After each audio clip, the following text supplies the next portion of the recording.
Glazers get out and go home back to the USA. Depuis que Manchester United est entre les mains de la famille Glazer, rien ne va plus. Les supporters sont en colère contre les riches Américains qui ont racheté le club anglais en 2005. Les Glazer ont creusé la dette du club qui fut le plus rentable du monde et qui a dû verser aux banques 420 millions d'euros d'intérêts en 5 ans. Direction la City de Londres pour essayer de mieux comprendre la situation. Ce qui se passe quand des compagnies ont beaucoup de dettes, à moins que leur activité principale ne se développe et génère du profit sur la durée, c'est que le gros de cet argent est pris seulement pour payer les dettes. Maintenant, c'est bien d'avoir un niveau de dette qui soit acceptable. La dette peut vous aider à vous développer. Ce qu'ils essaient de faire maintenant, c'est de restructurer une partie de cette dette. Ce qu'ils ont fait, c'est de dire, bon, on va aller emprunter 500 millions de livres et une partie de ces fonds va servir à rembourser partiellement la dette précédente. Mais regardez ce document, ce n'est pas tout. Sur ces 500 millions, les Glazers pourront utiliser 130 millions pour eux et aussi sortir d'autres charges, par exemple pour l'administration ou dégager des dividendes. En fait, difficile de savoir en lisant ce document, difficile de comprendre comment les Glazers ont pu prendre encore plus d'argent à la société tout en faisant apparaître le même niveau de dette. D'un point de vue totalement égoïste, je pense que c'est une opération fantastique pour eux, une affaire qu'ils n'auraient probablement jamais pu faire en 2 ou 3 ans. Mais du point de vue de Manchester United, c'est terrible.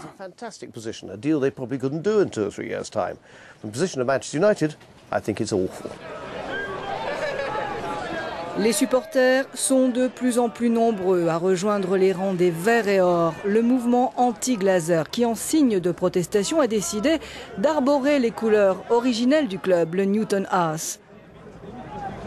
Et un groupe de riches supporters, les Chevaliers Rouges, essaie de réunir en ce moment 1 milliard d'euros pour tenter une offre de rachat du club. Ce qui s'est passé avec Manchester United, avec ces énormes sommes d'argent, des centaines de millions de livres siphonnés du club, c'est absolument scandaleux. Il faut que le secteur se ressaisisse et prenne exemple sur la France et l'Allemagne, où l'on prend beaucoup plus au sérieux le contrôle financier sur le long terme. On voudrait voir des contrôles beaucoup plus stricts des acquéreurs avant que quiconque soit autorisé à acheter un club. Et il ne s'agit pas seulement de savoir si leur dossier judiciaire est bon, mais aussi s'ils ont les fonds et quels sont leurs plans. Nous voulons que les gens s'investissent. Ce que l'on ne veut pas, ce sont ces énormes sorties d'argent auxquelles on assiste chaque mois à Old Trafford. Il faut comprendre que le sport ne peut pas être géré comme n'importe quel autre business sur le marché. Si le magasin où je fais mes courses ne me plaît plus, je peux en changer.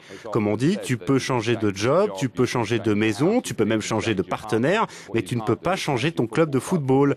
Les clubs de football font partie de la collectivité dans laquelle tu vis. Ce sont des institutions sociales, culturelles, pas un moyen de faire de l'argent.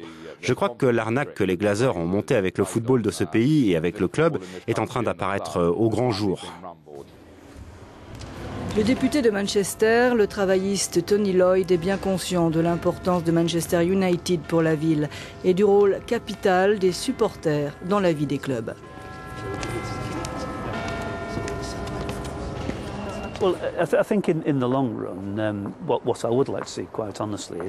Sincèrement, à long terme, ce que j'aimerais, c'est que les supporters, ceux qui ont construit le club, soient reconnus dans les structures de prise de décision du club. Je pense que ça ferait beaucoup de bien à toute la famille du football en Angleterre.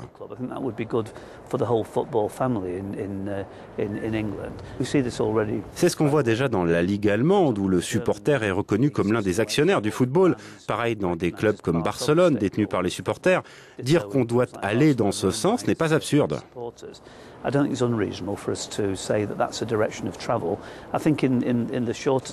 plus court terme, je crois qu'il faut faire pression sur tous les clubs de football, pas seulement Manchester United, mais tous les clubs d'Angleterre. Leur faire admettre que des niveaux d'endettement qui mettent en péril les finances du club, ça dessert le football. L'idée selon laquelle un club de foot ce n'est que du business, c'est dépassé. Il faut une réglementation à plusieurs niveaux, européens et aussi au niveau national et au niveau du club, pour que les supporters aient leurs droits reconnus et pas seulement les détenteurs de la dette et les actionnaires. Depuis 1868, le Manchester Evening News couvre les événements de la ville. Peter Spencer, du service des sports, a suivi le rachat du club par les Glazers et ses conséquences. Depuis qu'ils ont pris le contrôle du club, les Glazers n'ont jamais donné d'interview dans ce pays et ils l'ont fait seulement très rarement en Amérique. Des déclarations données de temps en temps aux médias américains qui ne comprennent peut-être pas la complexité de Manchester United comme nous.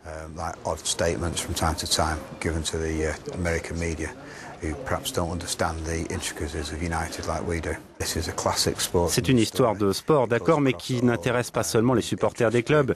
Il y a des implications financières, il y a un mouvement de protestation. Et même si on ne soutient pas forcément ce mouvement de protestation, nous avons couvert l'affaire dans ses moindres détails.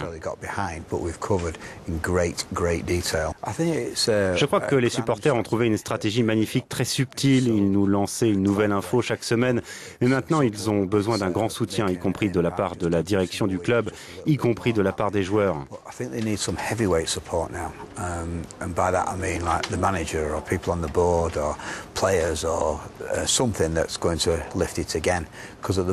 Il faut bien penser que si l'équipe continue à gagner des matchs et à avoir du succès, le mouvement de protestation aura plus de difficultés à se faire entendre.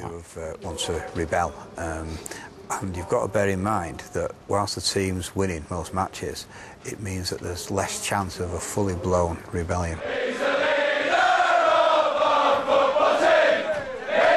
Du côté des supporters, chaque jour un peu plus, on s'échauffe.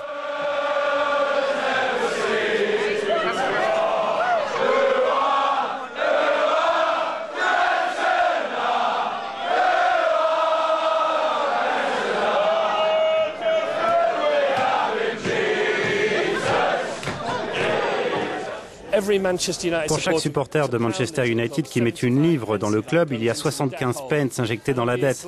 On n'aime pas ce que les Glazers ont fait. Avec ces 500 nouveaux millions de livres, les Glazers peuvent littéralement dépouiller Manchester United, l'exploiter à un niveau qu'il n'avait jamais atteint avant.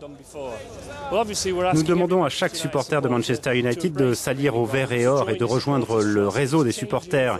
Il devient un large mouvement. Chaque supporter de Manchester United a un rôle à jouer aux côtés des Chevaliers Rouges qui essaient de s'organiser pour faire une offre aux Glazers et pour qu'à l'avenir ce soit les supporters qui détiennent Manchester United.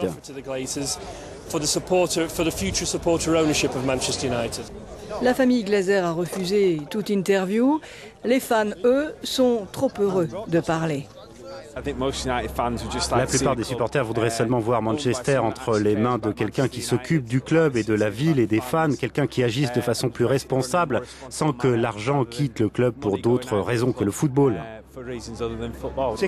Les prix des billets augmentent tout le temps, tous les prix sur le terrain augmentent, le prix des bières, comme tout le reste ici, on ne fait que nous arnaquer. Ce que je veux juste dire, c'est Malcolm Glazer, ça suffit, c'est notre club, ce sont nos couleurs. On veut retrouver notre club. Ce qu'ils font, c'est juste saigner le club. Ils ne dirigent rien du tout. On a un nom connu dans le monde entier. On n'a pas besoin des Glazers pour nous vendre. On peut le faire nous-mêmes. La famille Glazer se borne à dire que Manchester United n'est pas à vendre, mais les supporters ne se découragent pas. Ils veulent que les Américains quittent une bonne fois Old Trafford.